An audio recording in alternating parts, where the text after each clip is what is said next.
تاریخ ہمیشہ بہادروں کو یاد رکھتی ہے، بزدلوں کو یاد نہیں رکھتی.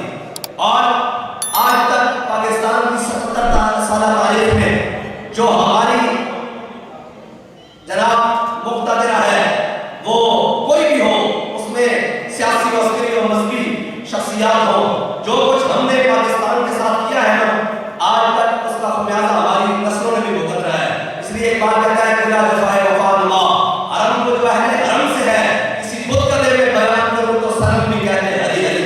بات کہتا ہے جو حرم نے اہل حرم نے حرم کے ساتھ کیا ہے، اگر کسی خود کا دے میں جا کر بیان کروں تو بت بھی پکارتے ہیں. واہ مسئلہ بات ہے، کیا بات ہے، تو مت پڑھایا لا الہ الا اللہ محمد رسول اللہ کی بنیاد پہ کہ جب اس کو چلانے والی 77 سال ہو گئے، مختلف نظام، کبھی سوشلزم، کبھی جناب کیپٹلزم، کبھی جناب ماشاء اللہ، کبھی جمہوریت، کبھی فلاں کبھی فلاں کبھی فلاں اور کبھی فلاں، سارے نظام چلانے کے باوجود 77 سال پاکستان کی تاریخ میں آج تک ان کو کوئی ایک صاحب نہیں ملا کہ جہاں پر یہ کھڑے ہوتے کہ ہم نے ملک کے لیے یہ کیا ہے، ہم نے ملک کے لیے یہ کیا ہے. جو آتا ہے وہ اگلے کو کہتا ہے یہ چور ہے، جو آتا ہے وہ اگلے کو کہتا ہے یہ چور ہے، یہ کھا گئے پھر وہ کھا گئے پھر یہ کھا گئے وہ کھا گئے یہ کھا گئے.